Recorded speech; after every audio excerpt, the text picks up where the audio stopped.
I am really excited because I have a very special guest with us on the podcast, Dr. Peter Martin, clinical psychologist, faithful Catholic, level 1 trained IFS therapist, and a dear friend of mine, but also, most of all, a beloved little son of God.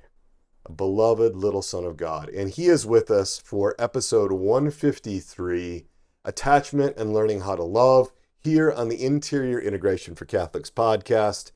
And this is such a wonderful opportunity. I just got to say, I have been friends with Peter. How long have we been friends? It's been more than 10 years. 10 to 15 years. Yeah, it's been a long time.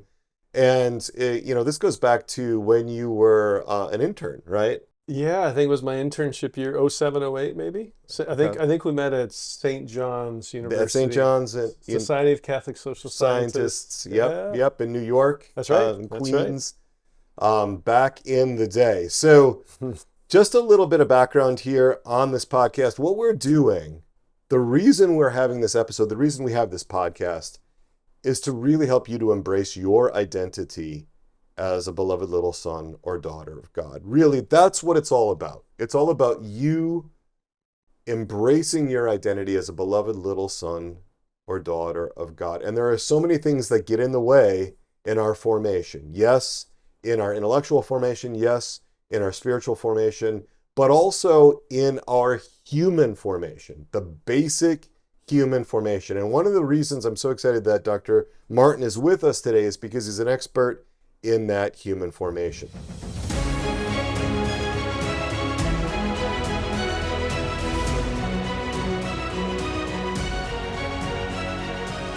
Dr. Martin is a licensed psychologist in the state of Nebraska. He's the internship director of integrated training and formation at Immaculate Heart of Mary Counseling Center that's in Lincoln, Nebraska. And this is the only Catholic APA accredited internship site in the country. It's located in Lincoln, where he is responsible for the psychological health and faith integrated formation of doctoral psychologists, interns, and other clinical staff.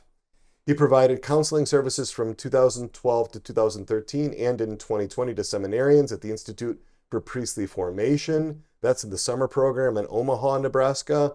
And that was the program that Father John Horn was so involved with, who was in our last episode.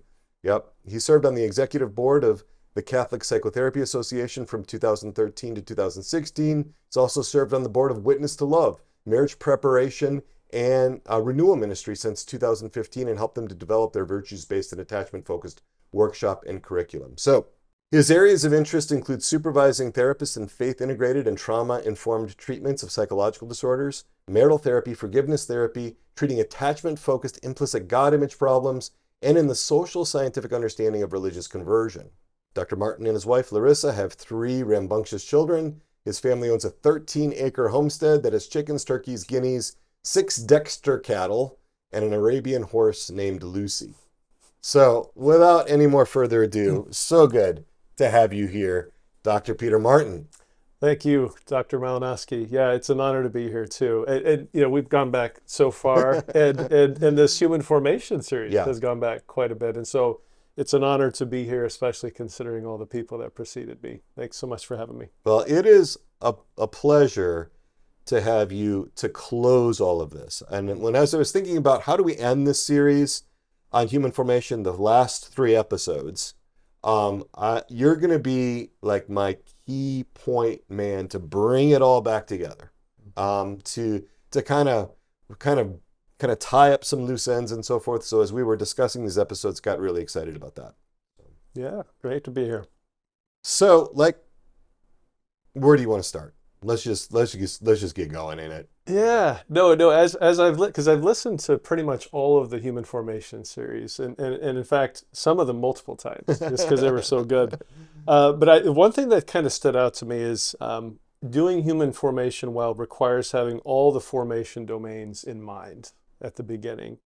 If you have a segregated or siloed human formation, then eventually that leads to disintegrated formation, which is the opposite of what we want. We want integration. And we need the truth about the broader contextualized goal.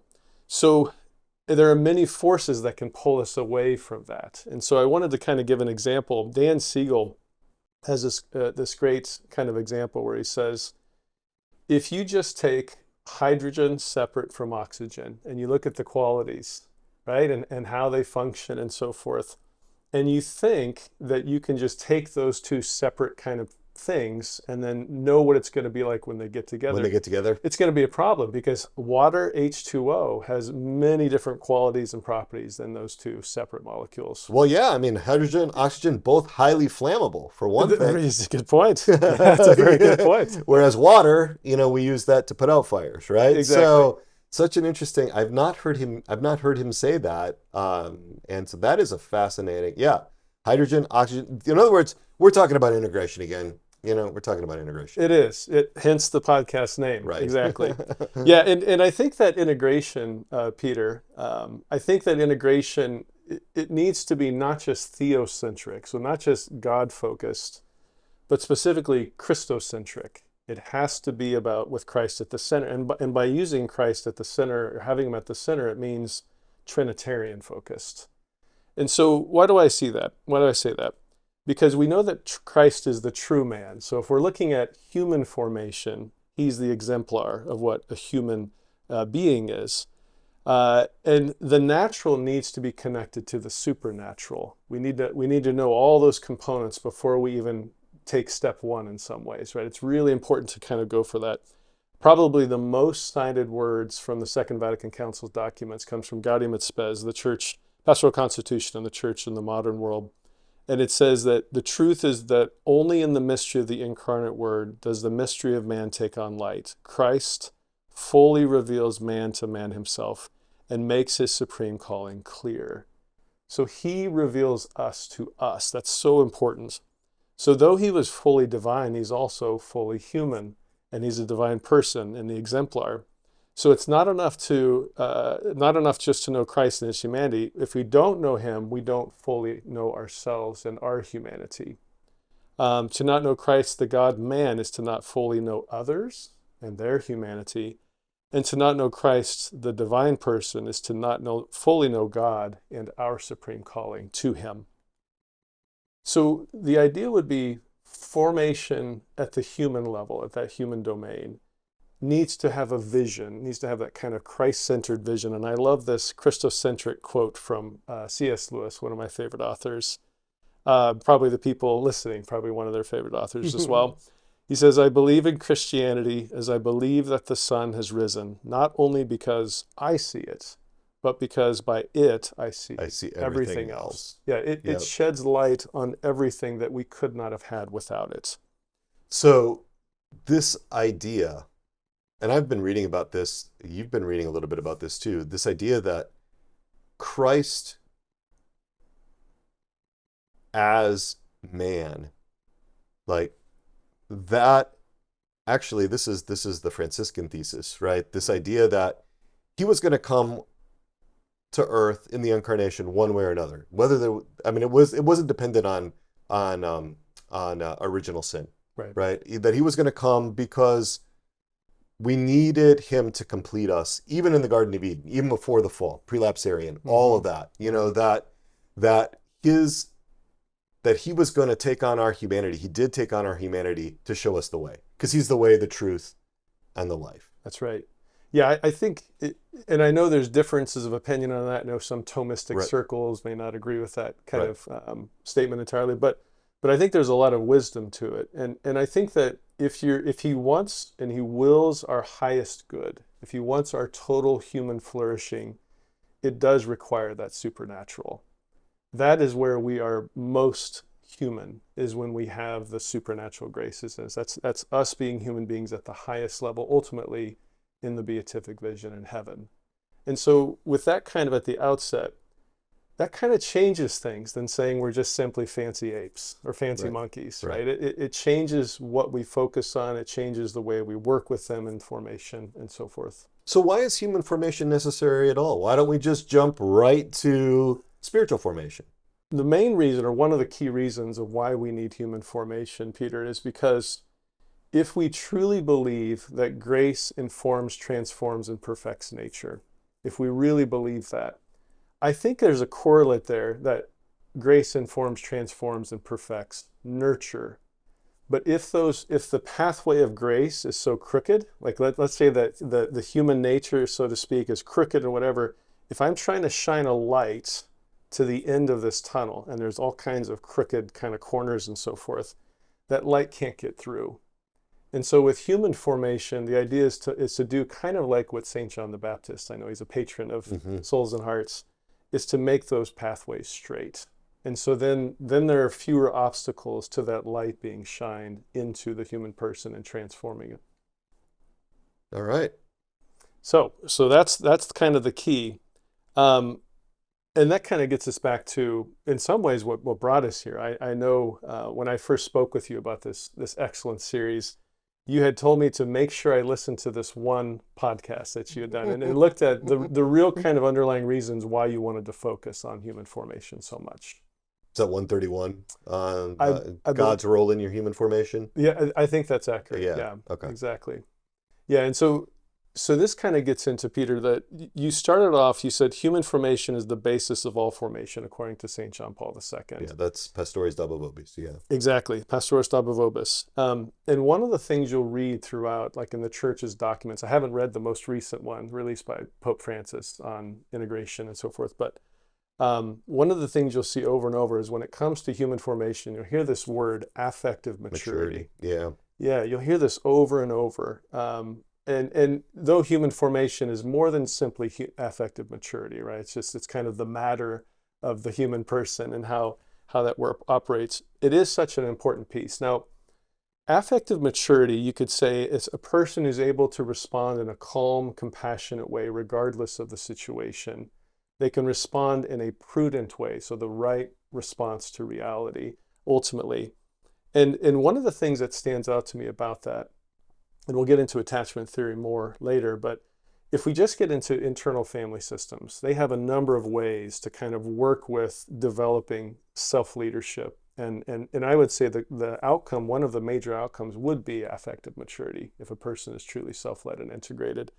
But they have this, the first one, they'll talk about externalization. So you take a part, have them draw on a piece of paper what this part looks like. Okay, externalizing that part. The second one would be more direct access, where the person speaks from a part, and they say, instead, they don't say I have a part that's angry. They say I am angry. Right. But the go-to for Dick Schwartz would be insight oriented, and that's where I do the U-turn and I notice a part and I say I have an angry part, right? So it's kind of an insight focused statement.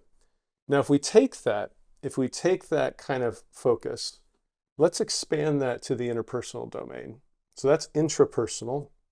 Now let's expand it, because we know essential to the great commandment is love of neighbor. So take that, and you'll hear Dan Siegel use language like mind sight, right, which is basically that self-reflective capacity, knowing the parts, so to speak, inside of you, but also at the same time knowing the parts of another person and how they're reacting and how that affects the relationship. If we take that and we take this idea that it should be Christocentric, then what that opens the way for is the vision of Christ. So you could say, now I start to look at myself through the lens of Christ. I start to look at you through the lens of Christ. I start to look at everything through the lens of Christ. And now I get to a deeper truth and a deeper reality, and it's actually the humblest of realities to be able to focus on that Christocentric vision. So then it's Christ sight, and it's Christ actualization. So now it starts to develop and it manifests in the way I live, the way I think, the way I feel. I don't really want my fallen nature actualized fully. That could be problematic in the right way. I want Christ to be actualized in me, in my unique gifts, my unique charisms, your unique gifts, right, your unique charisms, everybody's gifts and charisms. That way, kind of like I think of the gospel writers, they even though they wrote in different ways, and you can tell their emphases might have been a little different, Christ actualized, or the Holy Spirit actualized through them as they wrote on paper, on papyrus, I guess. Now, so Christ sight is what we can have. We could have the Christ choice, let's say, but ultimately comes from the Christ heart. And that's what we want to have actualized.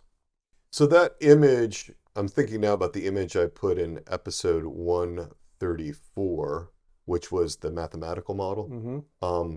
Where, you know, there was like this block on the bottom, which was human formation, and then on top of that was spiritual formation in a block, and on top of that, or right next to that, was the intellectual formation, and on the sort of like the top layer was the pastoral formation. Right.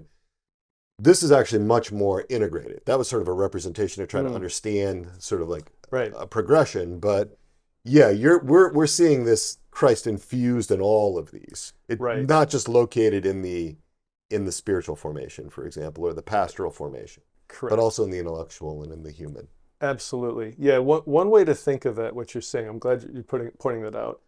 So when they were developing, some of the listeners will know about the Catholic Christian meta model of the person, that big, thick 700-page tome that's put out. You and I remember when it was like 1 page, and then it was like 12 pages. Yeah, That's right. And then it grew into this. That's right. It's really been an awesome development. I really appreciate it. We use it a lot at our training program.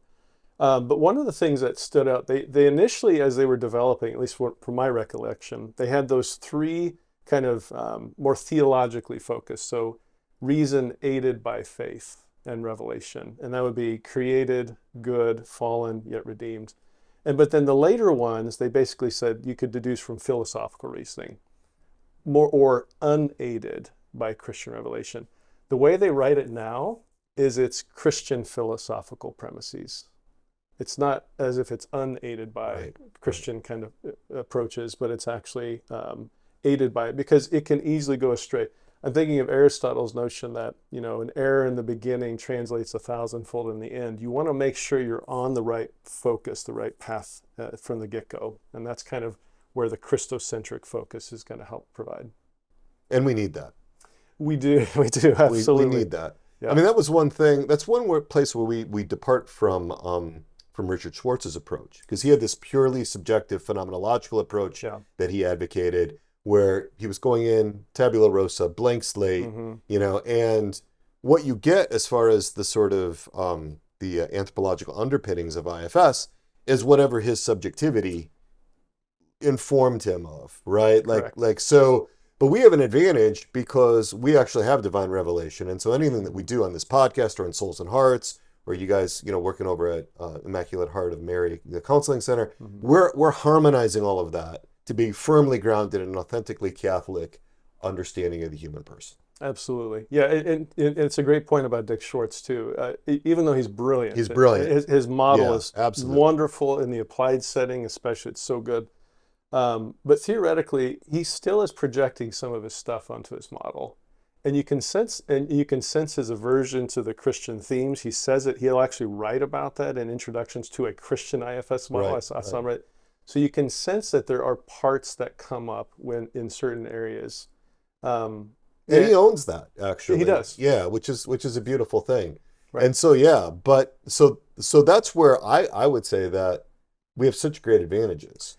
Correct. Yeah, it feels almost like we're cheating. Right. We have this wonderful kind of tradition of philosophy and theology that has helped to kind of guide us on the right path. I mean, when you have minds like Augustine and St. Thomas, like you're doing quite well. And I oftentimes think about that too, Peter. One of the exchanges we'll have in our program at Immaculate Heart is we'll talk about what if instead of Sigmund Freud and B.F. Skinner, it was St. Augustine and Aquinas in the early part of the turn into the 20th century.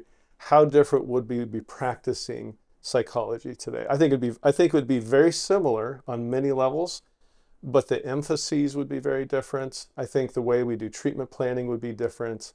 I think outcomes would be different.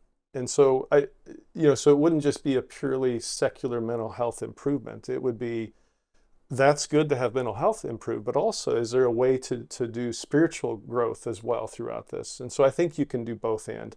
But yeah, so Dick Schwartz, like any human being, projects their own stuff into their model. Right. Absolutely. I think he might say there were lots of other people contributing and so on and so forth, but it does not have a premise to start from, apart from no premises to start from. Right. You know. That's right. And yeah, all that subjectivity can be subtly influenced in a variety of different ways. So. It definitely can. Yeah, I remember there was a reporter from Lincoln, Nebraska, which is where I live, and she had commented on something. She said, "There's no doctrine like no doctrine." We think that we're purely open-minded. We're not biased in any way, shape, or form, but we are. That's the thing. Absolutely. Yeah. So you are an expert in attachment theory. I've read a few books. You are now, all right. Let me just tell you, he's an expert in attachment theory. He was talking about attachment theory before most of us were really dialing into how important it was. So I want to thank Paul Vitz for that too, just where I studied at Divine Mercy, and I think part of the reason it kind of opened up things for me is because I love integration. I love comparing, contrasting schools of thought, and I remember a comment he made about it. He said he thinks that attachment theory is the number one psychological construct that's developed that can bridge the psychological and the theological sciences. And that has stood out to me. That really rang to me. And so that became a part of my dissertation, and now it's like a passion of mine, as you know. And so, yeah, I give a great amount of credit to him for that. And I feel like it opens up many areas of thought, in particular human formation, as we're getting into today. Mm-hmm. Mm-hmm. Beautiful. Yeah, and when we bring in parts and systems thinking, that just brings in a whole nother dimension to it. Mm-hmm. Not just in relating, certainly relating internally, mm-hmm. through the intrapsychic, connecting with oneself and loving oneself, but then also, as you put it, right, the turn upward toward God, right, and the turn outward to our neighbor. So if we bring in attachment theory and we supplement that with like this parts and systems thinking that IFS has done so much to do, and others too, ego state therapy and structural theory of dissociation and DNMS, and there's a lot of mm-hmm. other parts-based theories that we're bringing in. But yeah, that becomes really powerful. And why? Because it's all about the two great commandments, right? It's all about our whole religion is all about love. Yeah. Right? It's about loving God, loving neighbor. And upon these two, the entirety of the law and the prophets hang. Right. Yeah, I agree. And a lot of times in Catholic circles, you'll hear, love is not an emotion. Right. It's something you'll hear over and over. Actually, I mean, truthfully, when we refer to love, it's to choose to will the good of another. Right. That's really what we're going for. But from a passions standpoint or emotion standpoint, my understanding is that St. Thomas Aquinas considers love the highest of passions, the highest of emotions. So technically, it's both, right? And especially if we're trying to become beings of love, and God, who is love, now becomes incarnate and expresses his love through everything that he does, including the great sacrifice on the cross and so forth, then we want all aspects of our faculties to be kind of going towards that and seeing what is the highest, most loving approach that we can take. So this is where the affective maturity kind of stuff we get back to full circle. Yeah, and I find with attachment theory, and I think the short of it is this, if we were to kind of just delve into that a little bit, if we were to have a script for what secure attachment is, it looks something like this. Basically, I get distressed or I encounter a significant obstacle. My attachment system activates at that point. And so what does that mean? It means mammals, non-human and human mammals, at that point, there's something kind of wired in us to seek out an attachment figure. The language is a stronger, wiser other. And if I can trust that that person will be there, and if I seek generally proximity to them, then what happens is eventually there's a reset that happens. So my attachment system is deactivated, and now I can go and live life as if I had not been as distressed before. It's almost like now they call it the behavioral exploration system kicks in. Why that's so pivotal?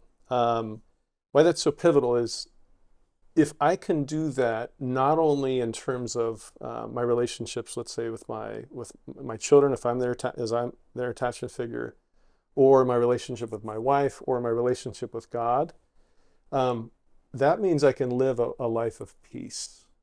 And so much of the spiritual life is trying to help people, and human formation, as we know, is trying to help people maintain that peace. So much so that I love this kind of metaphor from Father de Caussade. He has this wonderful metaphor where he says, peace of soul is the principle of the spiritual life. And then he says, and if something attacks that peace of soul, then we basically should stop everything we're doing to regain that holy peace. And he uses the metaphor of fire. It's as if a fire had broken out. And the first thing we do when a fire breaks out, like if a fire broke out right now, Peter, Right. Yeah. we would stop the recording, put the fire out. Even though I like doing this, I think we should probably put out the fire. That would be. And then, and then return to what we were doing before. That's how pivotal that is. And so to help people to have psychosomatic peace, spiritual peace, is really essential. Well, and it goes back to, it's hard to develop in relationship. It's hard to deepen in relationship if you're scared. Yeah. If you're anxious, if you're agitated. And that's why I love this word recollection so much.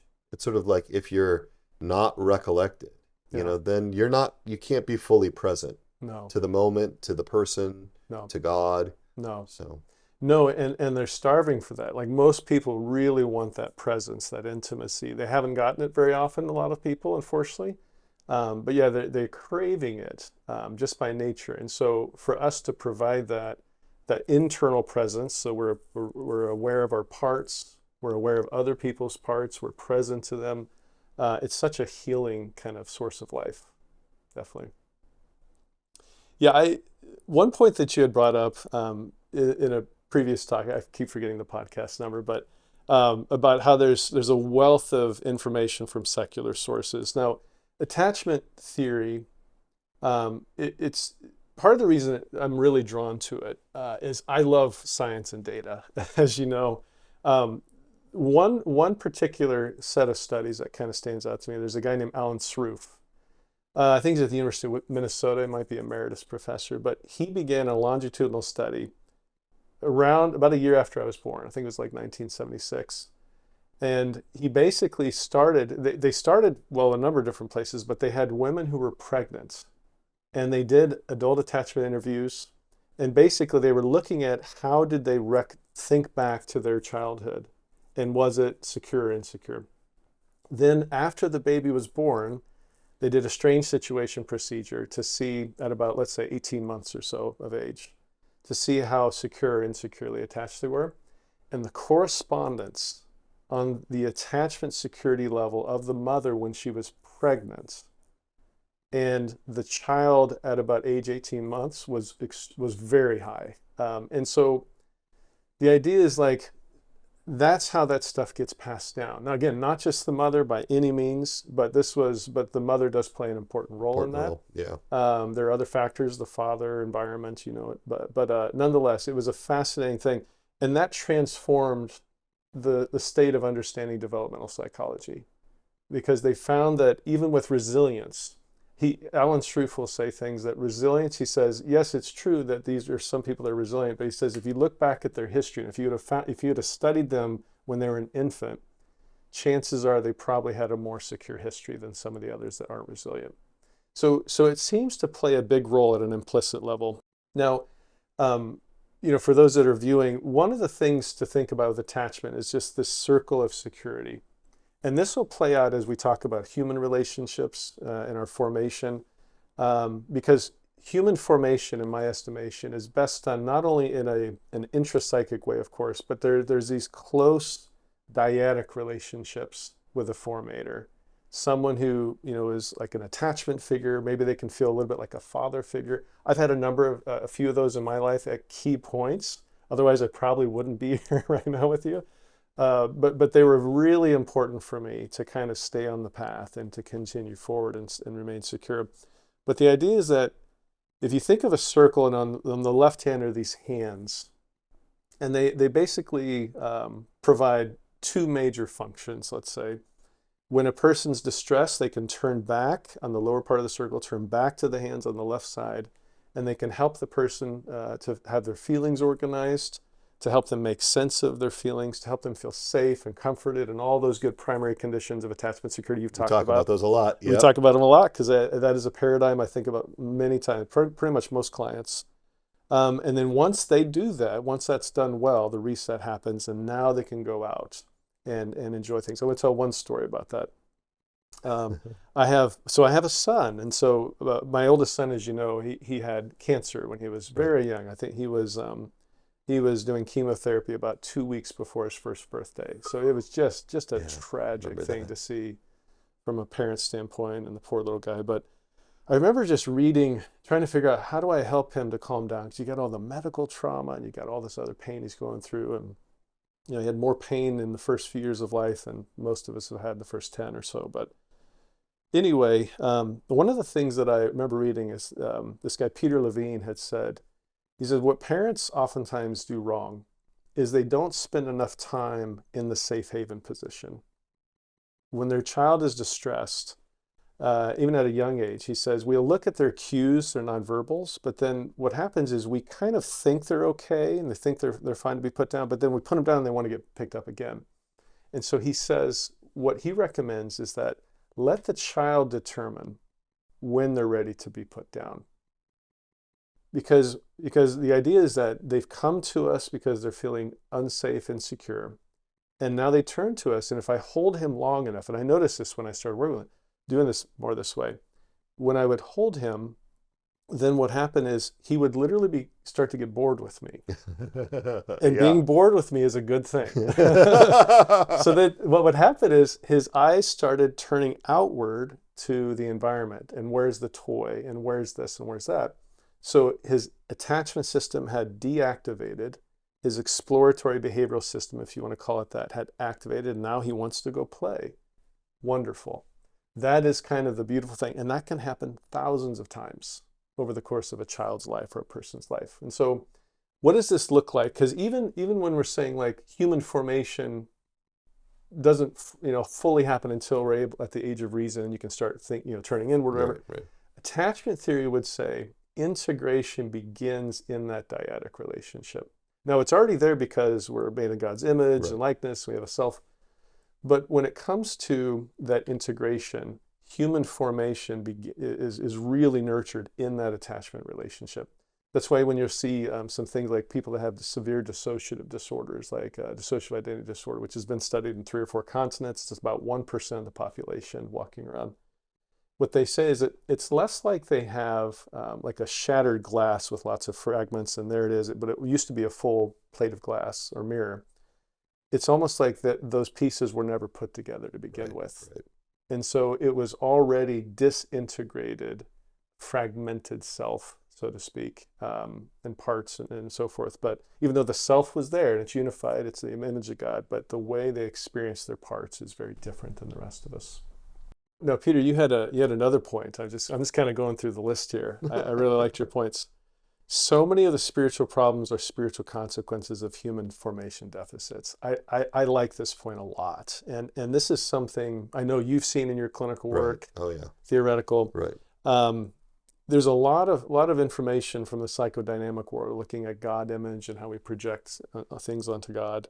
The attachment literature began around 1990. So we're looking at, 34 years of attachment to God research. And one thing I mentioned, Paul Vitz, he wrote a book. It's called Faith of the Fatherless. Right. Great book, The Psychology of Atheism. And you can, in his position is that there is for all these kind of atheists that a lot of people have heard of. So it'd be Nietzsche and Marx and Sartre and Freud. I think Skinner's in there and a few others. He went through their biographical and autobiographical data. And what he found is pretty much across the board, he calls it a dysfunctional father hypothesis, that dad was either emotionally distant or physically distant or both, and sometimes abusive. And what happens is that experience was a human formation deficit. And now this gets projected onto God, and now God becomes like this boss, like this annoying boss or this abusive figure that the person doesn't want to be around. And so that is a clear-cut example. Now, again, not all atheism is that cut and dry. I'm not saying there's many more variables there, but I do think that's an important variable. in this kind of discussion. And we kind of talk about that a lot in episodes 23 to 29 of the Yeah. podcast, which is where we got into the 14 different God images that we went through on those very early in this podcast history. But yeah, absolutely. Because we generalize, we make God in the image and likeness, in a sense, of those authority figures that we know. Right. Absolutely. Right? And this is all unconscious. It's not like you Right. sit down and you say, "Oh, I'm gonna imagine that God is like this." Yeah. It's just sort of like baked in as part of the formational processes that happen before we are even able to think in any kind of mature way. Absolutely. No, I that's some of your best work, by the way. I like that discussion. Yeah, Christopher Hitchens, he's one of the four horsemen of the apocalypse. Right. So he's along with like Richard Dawkins and Sam Harris, Daniel Dennett, and others. But anyway, he died recently. But he made this comment one time, and you can sense like how much his human history probably played a role in this statement. He was saying, "I can think of no worse of an interior North Korean celestial dictator than the way that you guys talk about God." And he says something like, but you can see the I don't know, just can you imagine if that's the way you experience God, how painful that would be. Right. He said, he inundates your every thought. He knows your feelings. He knows your experiences. He's like, it's almost like he wanted God to just get away, get away from me. Chesterton says atheism is less of a denial of God and more of a defiance of him in some cases. And so, and you can see how this background, but when you talk to people that have a deep relationship with God, they don't think of him as a North Korean dictator. No. Like it's the opposite. He's a totally loving, merciful father who's constantly accessible and present whenever they need him. It's a very different experience, but connected to human formation. And so I wanted to give a little bit of a pictorial for the audience. Now, I first came across this, actually, was a discussion with you, is this idea that these 3 points of a triangle represent kind of this kind of experience of God. So you have like you have God at top, so let's say personal, loving, merciful. So God as he is. God as is, right? Exactly. Who he is in himself. And then you have, with the human person on the lower points of the triangle, you have kind of more of the, if you want to call it the left brainish, kind of logical, verbal, you might just call it doctrinal, something you get out of the catechism, something you'd read in a theology text, right? So very left brain. It's more explicit, and detailed. It's more cognitive, more consciously aware. But then... And that's sometimes called the God concept. There you go. So if you go back to like Anna Marie Rizzuto and, that's right. The birth of the living God, like she's making that distinction between the God image and the God concept. Although there's a lot of variation in the language on this stuff. So you kind of have to really understand what the person means. Right. So I would so you're calling that the explicit God image. That's right. I might call that the God concept. That's right. And that's in contrast to the implicit God image, or what some people just call the God image. Exactly. Right. Yep. Yeah. No, exactly. Well stated. Yeah.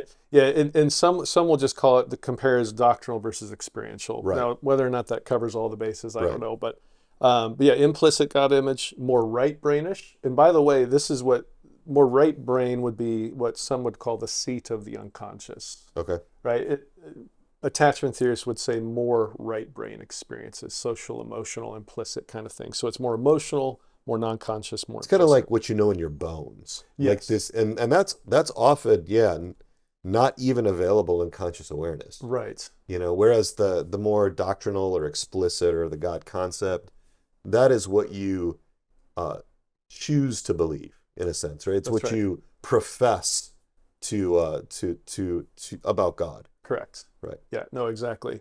Yeah, and I think part of the reason you feel it in your bones is because I think it comes early. Oh, yeah. I think those experiences, we talked about how they had already been able to operationally define and assess for attachment types of security or insecurity already at 18 months of age. Right.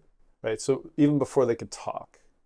And so it's a fascinating, so you already have something that they're feeling in their body. There's a certain sense of neuroceptive threat and fear or limited or a lot.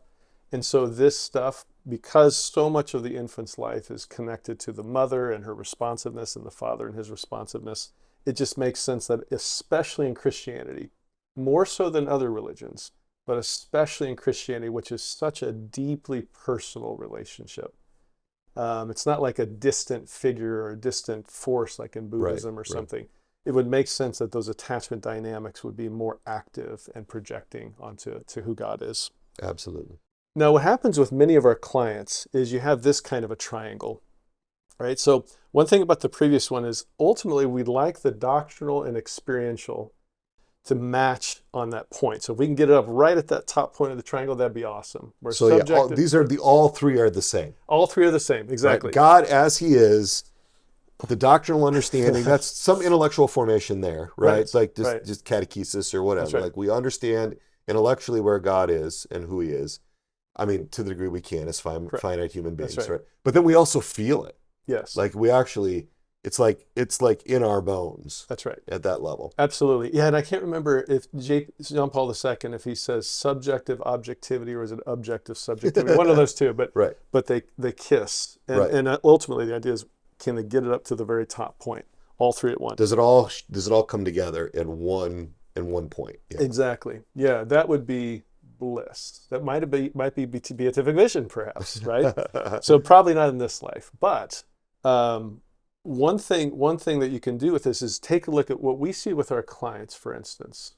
So these are Catholic clients. Let's say Catholic clients, yep. And what'll happen is they have a pretty good doctrinal understanding, right? They've taken a course in religion, or they've studied the catechism, or they've read some theological, treatises or something.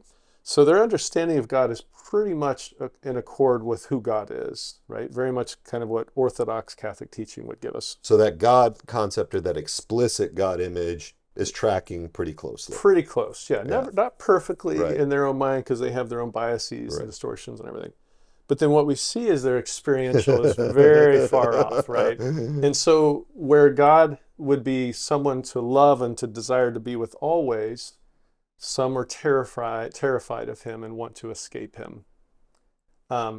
Some clients have told me they would rather choose hell than be in heaven, because God is too terrifying and he's too brutal because of the projections they have from their own father. I have said often that I think so many people, so many Catholics, want to go to limbo because it's a place of natural happiness where there is no God. There is no God. Right? They don't want to go to hell. Yeah. They don't want to. The beatific vision is, where you come face to face with the living God is terrifying. Mm-hmm. And so, they're looking for some other option, right? I agree. No, I agree. Yeah, it's interesting too when you ask them who they turn to for spiritual support. I think you had mentioned in a previous episode something about people that have abuse histories or rape histories. They prefer kind of the non-bodily kind of spiritual intercessor, like an angel or the Holy Spirit, for instance. Yeah, because the body is just too scary to think of Christ as an embodied person. So, so anyway, you see the experiential can be very far off. So this triangle gets really skinny. It does. It's up on and if you're watching on YouTube, you've got the image. That's right. But if you're among so many of our listeners who are listening, there's this long, skinny triangle. So the experiential is a point that's way far away from who God actually is. That's right. And then the explicit God image, or the God concept, which is, our understanding of God in a cognitive left brain way. That's right. Yeah. No, exactly. Yeah. And so then you have the next step, which is the pyramid. Okay. So now you're putting in the behaviors, the religious behaviors or the coping behaviors and things like that. So you'll have people that have a pretty good doctrinal understanding, but because of their experiences of God, or their implicit God image, let's say, now this starts to bring up all kinds of fears and insecurities, and then they cope in unhealthy, ungodlike ways. And that also pushes them further away from God, and it continues to distort their views of God. I would assume it also distorts their doctrinal views of God, right? Because eventually it can, very much so. There's a notion, I think it was from Father Gregory Lagrange. He says, a Dominican from early 20th century. I think he says, if you do not behave the way you think, you'll begin to think the way you behave, and then thinking ends, right? So then it's just passions and impulses and stuff can kind of take over for some people. So, but the idea would be we want to get all this in check so that our lives are at that point. So it's close to that top point where God would like us to be. And that, by the way, it's not slavery in the way we commonly think of slavery. It's entrustment, and it's authentic peace and happiness. Yeah, an absolute confidence that God is good. Correct. I mean, that is something that so many parts and so many people do not believe. No, that's something that they don't have. Because I think we have as many of these implicit God images as we have unrecollected parts. Mm-hmm. Yeah. And they're all heretical. Yeah. Actually, there's material heresy in that. It's not formal heresy unless you embrace it with your innermost self. But but it's a huge burden. Yeah. And that's not something you can study your way out of. That's not something that you can intellectually approach. The only one that can really change that is God himself in the actual experience of God himself. Now, that could be mediated through somebody else. I mean, oftentimes other people help us. Yeah. You know, if we're loved by someone, right, you know, then parts might start opening up, you know, to that love. And ultimately, all love comes from God anyway, whether we're channeling it through this person or that person or from God directly himself. But yeah, I mean, this idea of, can we begin to taste the love of God through others that may be able to attune to us? Yeah, absolutely. Yeah, and again, that comes early, and so it's better if it's early, but but you're not lost if it doesn't happen. No. Yeah, because the idea is with attachment, security or insecurity, it's nurture, not nature. Right. And in fact, in psychology too, the major kind of the thing that you think a lot about when it comes to biological predispositions or nature, it's temperament. Right. And then when it comes to nurture, a lot of people go to more like attachment dynamics. So if this history has kind of, it has developed, neural pathways over the course of time and fears and so forth, but those can be unmyelinated, so to speak, and then new myelinated circuitry can be developed through better relationships with God and spouse and neighbor, that kind of thing. But the critical thing about that is that it's all experiential. It is. You cannot just passively expect that that's going to change. You actually have to engage in relationship. Right. That's the key. Yeah, no, I'm glad you said that. It's not just a passive receptivity. One of the things that I've seen with developing attachment trust, let's say basic implicit trust for an adult, is that you can't just sit back and let them do all the work, let's say, right? Just let the attachment figure take care of me, stronger, wiser, other, thank you. It's more like I need to do little things to kind of test out that trust or to practice trust, see how it goes, process it either with them or with someone else that you trust, that kind of thing. But you want to be an active recipient, not a passive one. It's very important. And that requires vulnerability. That requires like engagement. That requires tolerating being seen, heard, known, and understood. Correct. And those are things that can be really frightening. That's right. If there have been abandonment trauma, betrayal trauma, other types of things where relational injuries, attachment wounds. Yep. Yeah. It's so true. Yeah. Yeah. I feel like when it comes to, like, let's say someone says, they want to grow in virtue. There's a couple of different ways to do that, or a lot of different ways. But let's say they say, God, just make me virtuous, right? So that could be a spiritual bypassing kind of thing. But really what the person can claim or can ask would be more realistically, God, can you provide me situations where I can practice this virtue, where I can strengthen this kind of core feature that I'm trying to develop? And so it's an active participation in preparing yourself for those kinds of things, ideally. You had also made a comment, so I want to go back to something else you had said about the importance of focusing on human formation. We had already gotten into this a little bit, but natural means are primarily used for early development of infants, toddlers, and so forth. 100%. Yeah, the natural means is very much a focus. And the attachment theory model is kind of primal. And I had mentioned that it applies to mammals, human and non-human mammals.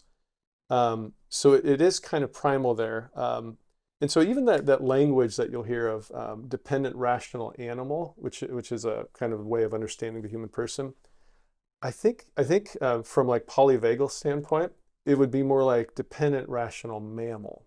It's a particular kind of animal that relates to a caregiver very differently than, let's say, a turtle Right. or a A lizard lizard. or something, right? Right. So it's a very different kind of experience. And so you'll start to see these kind of changes in the way that let's say, the infant relates to a particular parent. So around, give or take, around the second half of the first year of life outside the womb, you'll start to see a preference that the infant develops toward the dad or the mom, most often the mom. Right. I actually remember this, by the way. I remember my oldest. I was excited, and we just, playing with him, getting to know him, and having a relationship with him. And then there came a time, I think it was around 7 months. I remember this kind of distinctly. He started kind of going toward my wife more than me, and that's something I had to work with my parts on.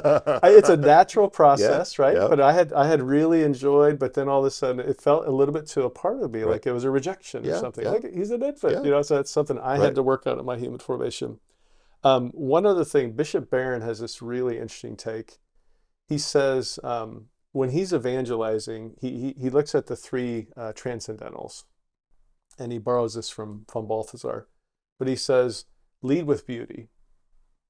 Lead with beauty. I think goodness is the next one, and then we'll get to truth. Get the truth. We'll get to truth. Yeah, That's a yeah, hard one yeah, for people to yeah. swallow. Or maybe it's like either morality and truth and morality, or morality and the truth. I can't remember. But lead with beauty. And he has this example. He says, the beauty of a mother's smile catches the attention of the child. Later on, this child will grasp the goodness and the truth of that. Right. So there's a sense that there's a kind of formation going on there, forming the child in beauty. And so the idea would be these memories of the countenance of the mother, right? Is it the miserific face and really distressed and so forth, or is it the beatific face that can be provided for this child in a time of distress? And the idea is that starts to shape future expectations, the way that this person will grow up, the way they relate to another close person, the way they relate to God ultimately. Yeah. And so that stuff is kind of ingrained. It's now starting to skew or distort depending on how insecure it is. And it becomes a complicated thing. It can be worked through, but it can be complicated in many ways. And so what happens is there's some psychodynamic theorists will say, like, if you, in a marriage, if you have a strong negative reaction to something your spouse does, first off, it's not the first time you had that reaction. And they call it a 90-10. They say probably 90% of that reaction that you're having with your spouse is not really about the interaction you're having with them right then and there. It's your life history, your wounds and your pains and your defense mechanisms, all that stuff leaking into the present moments. It's your parts. I think that's been verified too by a guy by the name of Panskap. I heard that Dan Siegel was citing him in a talk I was watching, where 90% of what's getting active, what's going on is actually old stuff, and kind of 10% is what's going on in the immediate moment. And so it's really critical to be able to grip onto what is ours in our history, what's been wired into us, what's already embodied. Right. It's actually embodied when these neurological pathways are embodied. It's true. And so I think sometimes there's a fantasy that we can just by the sheer force of will overcome everything like at once, right? But in fact, we need to place ourselves into these relationships that can reform us in ways that introduce us to love, that introduce us to beauty, that introduce us to goodness. Yes, absolutely. Yeah, no, the reformation, I like that. Yeah. There's, and we'll get into this a little bit later about things that could be done to even transform childhood memories and so forth. And one of the authors at the end of his article said, "It's never too late to have a happy childhood." And the idea is you can work with those memories. Yeah, you can work, and it changes the bodily sensations and reactions. It changes the feelings, and it's pretty remarkable what can be done with that. Well, it reminds me of the admonition of our Lord: "Let the little children come to me, and do not hinder them, for the kingdom of God belongs to such as these." We are to become little children, and in fact, going back to what we opened with, identity, our Mm-hmm. primary identity is as a beloved little son or daughter of God. Yeah. Yeah. And that's got to be throughout the entirety of our being. Right. And so it's not just about becoming, more competent, more effective, better functioning, Mm-hmm. so forth, like hitting some pinnacle of human abilities and capacities. It's Mm-hmm. about becoming small enough to trust and to be loved and to enter into, dare I say it, a hierarchical or even patriarchal Mm-hmm. type of relationship. Patriarchal in the best sense of the word. Right. Fatherly. Fatherly, right. Exactly. Yeah. Absolutely. Yeah, I love that kind of image, the little daughter or son of God, the little child.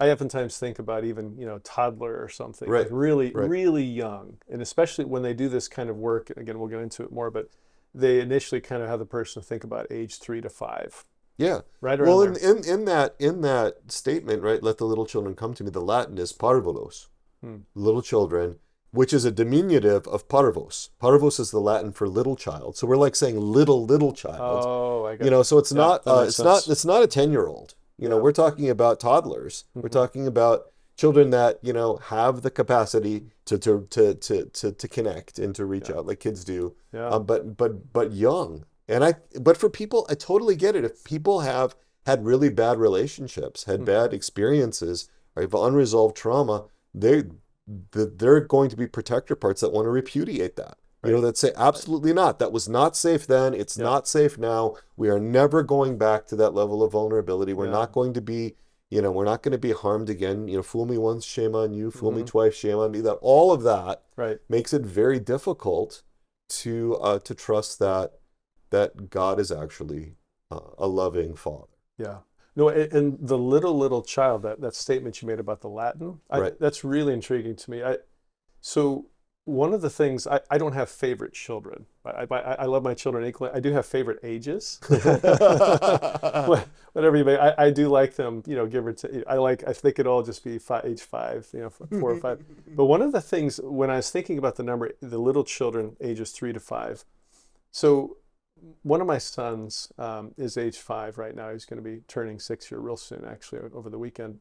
But one of the things I've noticed is in his development, when he was about 4 years old, about as transparent could be, right? The guises and the masks and the defenses and all that stuff hasn't quite gotten too Right. sophisticated Right. at this point. And so it was really fascinating just to be around just kind of this free-spirited, open-hearted. And the other thing that stood out to me about him, he wanted me to know everything. He just wanted to tell me everything. Right. My wife and I, he drops a pencil on the floor, and that merits telling a parent. Yes. Like, or just it's exciting. Hey, there's a leaf that just blew off a tree. Mom, guess what? So the idea is that intense desire to be seen and known and to be connected is very in that stage at that age, and that changes over time, as we know. But there's something about that age. Their mental sophistication and cognitive abilities is heightened enough that they can verbalize things better and so forth. But there's not as much defensiveness, at least my experience with anecdotally. If there's at least been Correct. Reasonable, like secure, secure connection, good That's enough right. Parenting, stuff like that. Exactly, So, yeah. Exactly. That's a good distinction there. Yeah. So something about going at a very young age. Now you had another point that I liked. This one especially deserves some time. You said explicitly God-centric approaches are not optimal for every part and every person. And, this is the kicker, may even be harmful in some cases. So first do no harm. And your idea would be if you go to certain persons of the Trinity or certain saints or whatever, that it can actually harm the person to do that spiritually. It could be harmful, re-traumatizing even. And so so I spent some time on it because I agree with that. I agree, and there are a couple of examples. So if you think about hell, think of an infant in hell. It would be a natural hell. It would be they're highly distressed, they're terrified. Let's say their neuroceptive threat is really going through the roof, and mom and dad are not around. That's a natural hell for that baby. Let's make that worse. to kind of explain what hell could be. So the worst hell would be highly distressed baby, crying, very insecure. Mom and dad are around, but the baby's terrified of them. So some would say hell, just conceptually, again, I don't know how this works with, dogma and theology, but so some would say hell then could be more like high distress and fear, and God is there. Like he's present everywhere. Different, obviously, than in heaven and earth and hell, but there's still some presence of him. Obviously, if it exists, there's still something of God there, right? And so the idea would be that's what hell would be. And I've had some clients talk about their intense desire to get away from him at all costs, the farthest corner of hell, just to stay away from him. Whereas heaven is all the needs of all parts being met at the same time, at the right time. St. Augustine says heaven is where all of our good desires are fulfilled. And that's heaven. We're satiated entirely. I'm going to give you an example. And this person has given me the okay to speak about this. I'm not going to give any identifying information. But later on in life, in their 50s, let's say, what happened is they had a very difficult time with the father. And I don't know if I'll get into all the details about some of the abuse history because for the listeners, but let's just say it was pretty bad. Some of the worst stuff I've heard. No, but some of it was religious based too, and so forth. Now, what happened in this person's mind, that intense experience of the father, and the father dominated so much of this person's life, the whole family's life. And in this person's mind, God the Father is just like that. So there's that projective kind of stuff going on. Now, the only thing is, if that's true, if God is the abusive, malevolent narcissist or the psychopath or whatever, then what happens is he would be worse than the devil. And in her mind, she had studied theology, in her mind, he was worse than the devil. And the reason he was worse than the devil is because he had, both of them were malevolent narcissists in her mind. But the difference is God is all powerful. That changes everything. That's the kicker. I mean, that changes everything. And so for her, even when she thought she was doing well, what that meant, she thought she was, maybe going to heaven or something, what would happen ultimately is at the end of her life, he would find a way to get her to go to hell. And he'd love it. And he would enjoy that and so like he'd love to torture. So this is the kind of way she thought of him. And so the idea is that if she, to your point, can be harmful to go to him in some cases. Oh, yeah. When she would pray, if she went to the Father, because there were some spiritual directors, and well-intentioned, didn't know her trauma history, go to the loving, merciful Father. She would try that. She couldn't do it, right? It was too ingrained that he was a kind of a horrific psychopath or something. So what happened is she would go to him and she would get re-traumatized. Her whole body would stiffen up. She'd have flashbacks and memories of some of the events that happened to her early in life. So that would do harm to her, not because of who God is, but because of her experiences with her father. After we went through probably 6 key memories of trauma with her dad, in her 50s, she's just now able to say Father in the Our Father. So she had basically removed the word Father from all her prayers and so forth. Loves Jesus, but she had to find a way to segregate Jesus from being connected to the Father. Right. And so this kind of stuff can be very, very intense for people. And so you don't want to just say everyone needs to go this pathway and go to this spiritual person for help and that kind of thing. Right. Yeah, that's episode 131 where I list the 7 reasons why I don't lead with an explicitly God-centric approach. Right.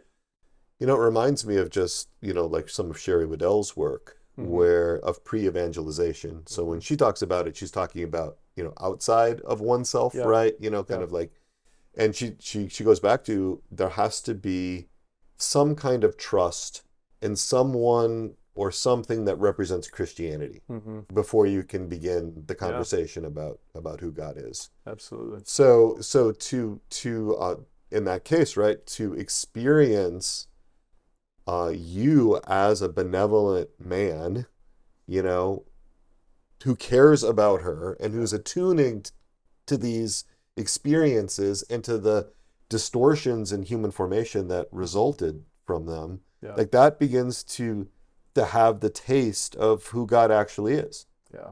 Right. Exactly. But yeah, if you start out with, and this is sometimes done programmatically or almost like algorithmically, this is how we evangelize, kind of a thing. Right. We want to make sure that it's tailored to the person that we're actually, that we're actually trying to love. Absolutely. Yeah. No, 100%. I agree. Yeah, I think with those kinds of reactivities, but it almost like it strains the mind and everything we read in spirituality to say, wait, you can't go to the Father with some clients. Now, my goal is that's my end game, right? I mean, that's really, I'd love for them to be able to do it. And fortunately for this particular client, she found a spiritual director who was like the positive opposite of her dad too. Like he was just very gentle. Very warm, very kind, all those qualities that she really needed. One other thing to your point, even Jesus, now this is where it gets interesting. Not just Jesus, but baby Jesus, right? So there are people, because of their childhood histories, thinking of an individual who was terrified of infant Jesus, of baby Jesus. And what happened is he would basically, when he thought of baby Jesus, his body would get tense. He was a daily communicant, go to Mass every single day, very devout Catholic. But the closest he could get to baby Jesus would be if Jesus was in the nativity scene, let's say, somewhere at the front of the church, he could not even step foot in the door of the church. He'd have to be like 50 yards away from the church to do that. So we don't go there right away. No, right. But see, that's the thing is, and I will tell the listeners, like today we went to Mass, right, and I got in late last night with a plane flight. You picked me up and so forth, and I made excuses to not go an hour early before Mass to go to for adoration. And you went, and I remember walking into the church, and here you are, front and center, right? So you're front and center in the first pew, wanting to be as close as possible, right? And it's a beautiful thing, that kind of proximity, that kind of love and intimacy there. Very much the antithesis of what this guy was experiencing, right? And so the idea would be, how do we work through that? For him, though, one thing that was fascinating is I always forget his name. There's a saint that's in Canada. Oh goodness, it's not Father Solanus Casey. There's a saint in Canada, if I said his name, known for being very gentle. Excuse me. And so for him, he really liked turning to him for support. Turning to him, yeah. So that's a great step toward Jesus. And so that's the pathway he would take, is to go that direction. Mm-hmm. Yeah. So it doesn't have to be even baby Jesus. I've seen there's some cases where, like the infant Jesus of Prague, right? He's got a very royal kind of look to him. He's got the crown. Right. Some people can't stand that. They just don't want to be around that at all. And so you go with it. One other thing. There was a woman who was a colleague of mine. She was working on a degree, I think it was a master's degree in counseling, and there was a class on addictions that she was taking. And so they asked people, clinicians that they knew, and they would ask them to give one talk to their class about such and such. And so I did, of course, attachment and addictions.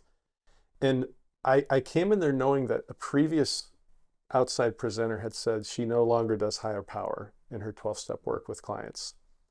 And here's what I'm wondering what happened is, with some of the cases that had some parts that were addicted, they were terrified of Jesus, or they were terrified of God. And so their therapist or their sponsor says, keep going there, as opposed to a different higher power. And in this case, it would be like a saint or an angel, where they would have felt safer. Right.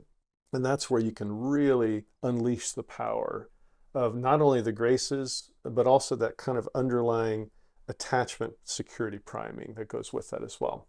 One of the things that, as we were talking about this, about 4 or 5 years ago, it became more and more apparent just the reactions that people would have, not just to like Jesus, for instance, but just different representations of him. Divine Mercy Jesus versus Infant Jesus of Prague.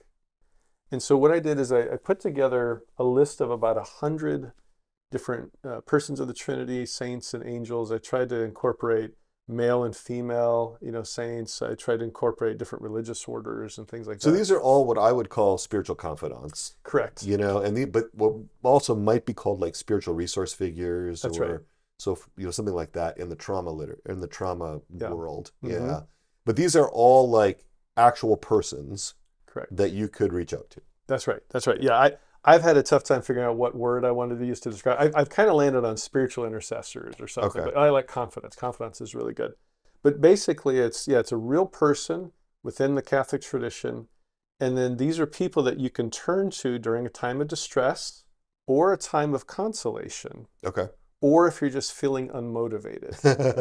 And so I may or may not have to do that a lot, but all that to say, with that, on the front page, so you select the ones that you feel kind of safest, most connected to. And then on the front, I have a list of different ways of conceptualizing them, because you can quantify your internal reactions to them.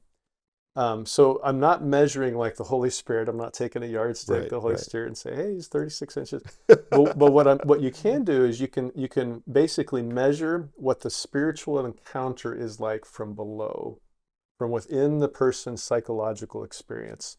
And so there's a couple of different ways you do that. Number one is the SUDS. So that's the subjective units of distress scale, very common in psychology. I do a 0 to 10. 10 is the most intense distress they've ever had. 0 is not at all. And you can gauge, if I turn to this person, what is my number? Right. Same thing with attachment. How much do I feel like I need to keep them at arm's distance versus how much do I feel, am I nervous that they will not be there for me in a time of need? Right. That they'll reject me or abandon me or something. So there's ways to kind of put numbers there, 0 to 10. And then they write up what their experience of this person is. And then eventually there's, well, where did my reactions come from? Possibly from my history. What happened to me that led me to react to the all-merciful Lord as, kind of a tyrant or something like that. And it can even be like physical characteristics. Like Father Boniface Hicks and I were talking about how some people react to his beard. I believe it. Because Uncle Billy had a beard, That's right. or something, right? And so it can be something as sort of immediate, like a physical characteristic. Absolutely. So you're talking about the level of attachment security in spiritual relationships, or what we call the LASSR, what you call the LASSR, That's right? Uh-huh. Okay. Yeah. And can we make this available to folks? Is this something that we can offer them? Yeah, open source. Yeah, I'd like everybody to have access to it. It's in English. There was someone that translated into Spanish, and I can get you both versions. And Okay, so we will put them up in the description, the YouTube episode description for episode 154. Great. You can find that on our channel, Interior Integration, the number 4, Catholics, Interior Integration for Catholics. So it'll be like a downloadable PDF that we can put up there. Excellent. Yeah. No, that'd be great. I definitely want to make it accessible to everybody, so I appreciate that. And is it something that you can take on your own?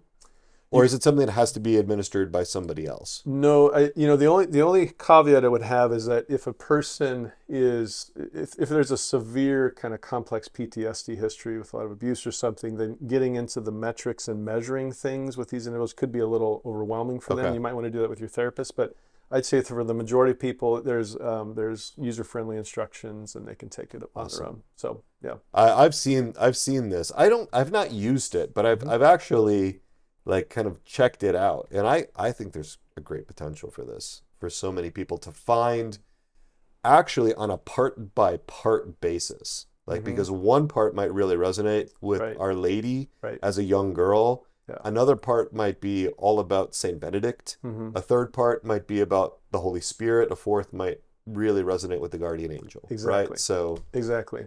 Yeah, no, and to your point, like I find exiles especially, of any of the categories of parts, exiles especially love, I'd say 95 to 99% of the exiles I work with love to have a spiritual intercessor for a Catholic person.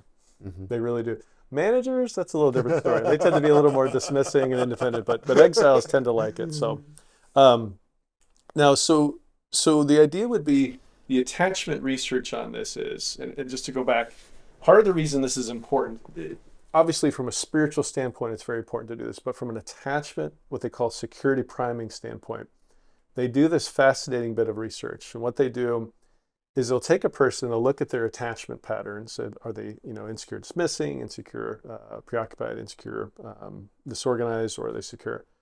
And they'll gauge that. And then what they'll do is they'll take subliminal prompts. So they'll take this they'll put, let's say for me, it's grandma. I was a grandma guy. So let's say they flash grandma sponsor, poof, right on the screen. And it's subliminal. I'm not even really fully conscious of it. What they find is that if I have an insecure pattern in my life, from that point in that study, I will tend to respond to questions as if I'm secure. Wow. Just from a quick poof, just like that, just on the screen. An exposure to a secure attachment figure. That's right. Yeah. Sometimes they'll do like a subliminal face. Sometimes they'll just do the name of the person. Other times it's fully conscious. They're aware of it, that kind of thing. But what they're finding is that this has sticking power.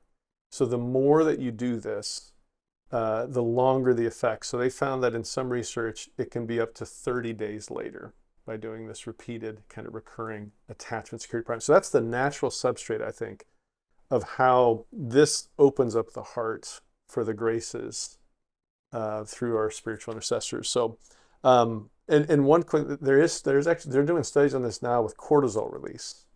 So if I'm distressed and I have this attachment security prime, it decreases my cortisol. Cortisol levels drop. Yeah. If I'm not distressed but I'm unmotivated, it will actually give me a little bit of a boost in cortisol to get you going.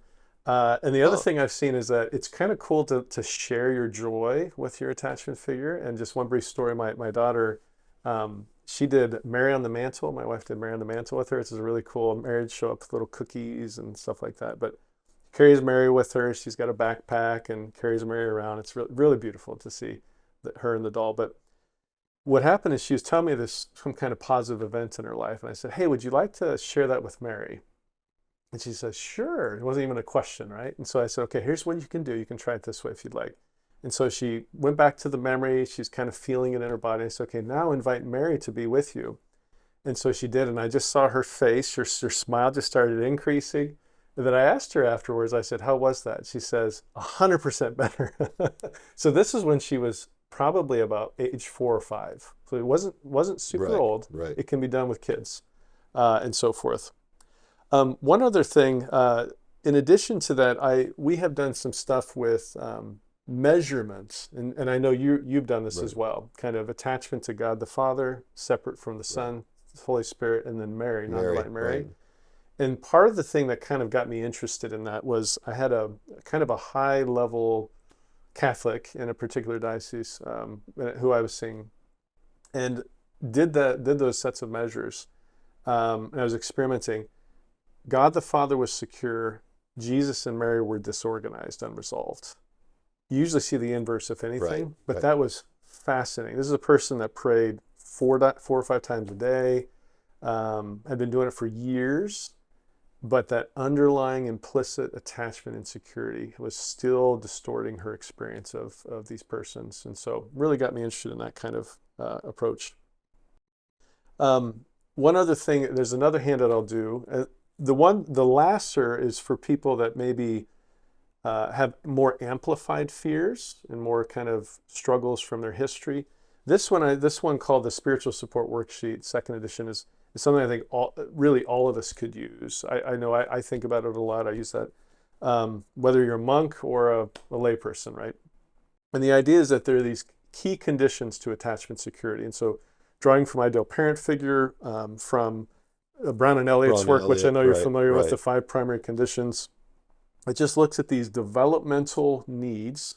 I can't feel seen and known unless I feel safe enough to be seen and known. There's an order to this. There's an order to this. And so the idea is to think about which spiritual intercessors might fit those categories for you, or it could just be one that does all of them. Right.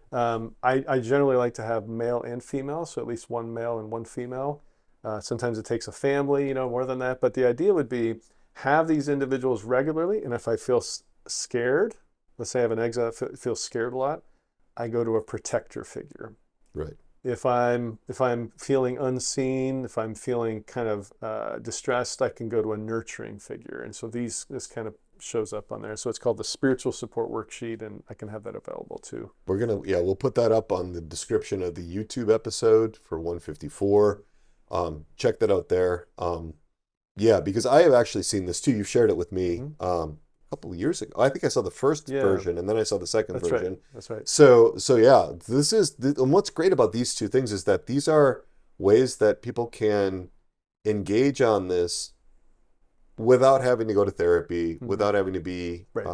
In a particular spiritual direction relationship. Not that we, are advising against those things, but but yeah, there's like an empowerment here. So we'll make those available in PDF formats.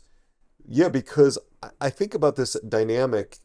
I think about this dynamically, right? It's just not where I am right now, right? It's the parts, because parts can be in a variety of different places. Right. And then even within that, they can be less integrated, more integrated, and so there's almost like the scale that they can go kind of up and down with regard to what the attachment need is. That's right. In the moment. No, I like how you said that. Yeah, because I think parts, even if they're generally, let's say, more self-led, like an 8 out of 10 on self-leadership, there will be times when distress hits that they'll drop down to a 4 or something, because that can vary by the situation. Right. Absolutely.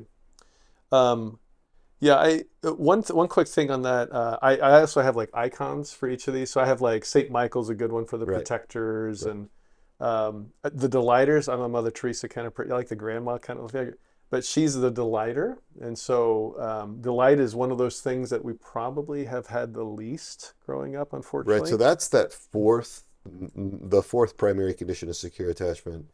Brown and Elliott, from Brown and Elliott, is the sense of being delighted in, cherished, beloved, like that the eyes light up when they see me. That's right. Kind of thing. And so Absolutely. A lot of people don't have a lot of that in their life. No, and it's not because they're not being delighted in because of what they do, right? This is the thing with the delighters, right? It's just because they're there. You're here, I delight in your being. That's all it is. You don't have to prove yourself. I just delight in you. It's not something you earned. No. Right. It's because of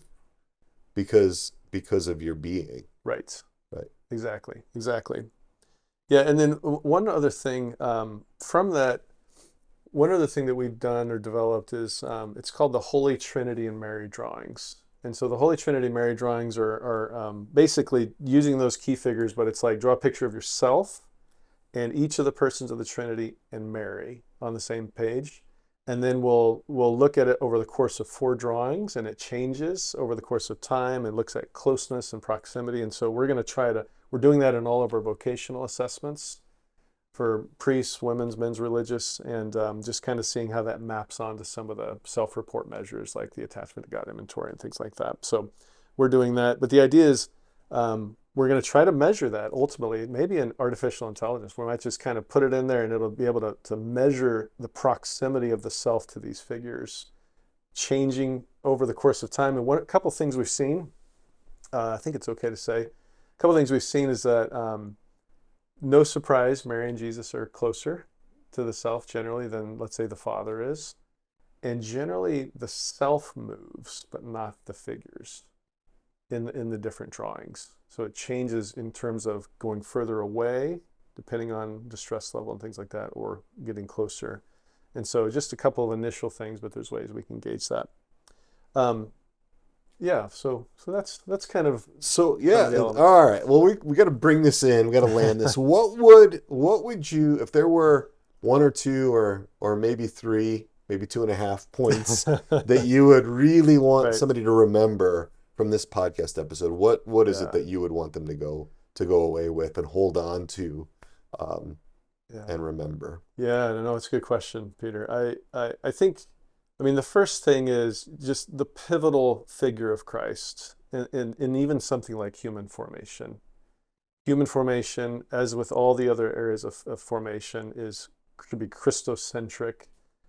So we might come with different conclusions than, let's say, a person who's trying to develop Jewish formation, for instance, like in the Jewish community, or Islamic or something, because of who Christ is and what he means and so forth.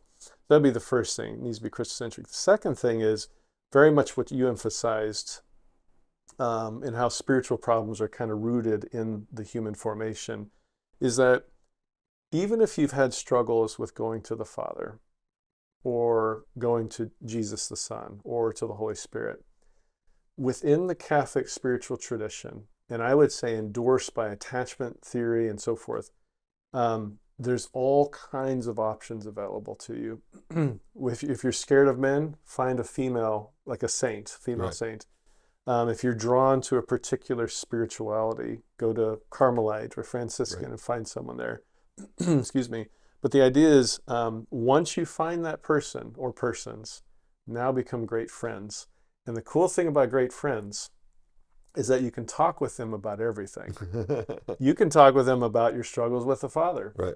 Right. You can talk with them about the struggles with the Son. But the idea is find who that mentor, if you will, or intercessor is, and really develop that relationship. All right. Well, this has been so great. So, anything else you want us to know about what you're up to? Things that, you want us to keep track of? Anything like that? Yeah, no, good question. Thanks for asking. Yeah, if people are interested, if you want to kind of find me on the internet, it's go to ImmaculateHeartCounseling.org. So it's at the Immaculate Heart of Mary Counseling Center in Lincoln, Nebraska. We've got a lot of mental health videos. We have articles, mental health minutes, blog, other resources. We have a monthly 20-minute radio spot for Spirit Catholic Radio, which covers, I think, like Nebraska and some parts of Iowa and so forth. And so I'll talk about God image and things like that related. One other thing too, there's a project underway, just briefly. I spoke about it with you before, but it's called the Psycho-Spiritual Vocational Assessment Project, something very dear to my heart. I've often been interested in what we could do with all this wealth of data from the vocational assessments. These are some of the best measures in the world that have been developed over years, decades. These are for candidates for the priesthood and religious life. Religious life, yep. Yeah. And so like the Rorschach or the Minnesota Multiphasic Inventory and others.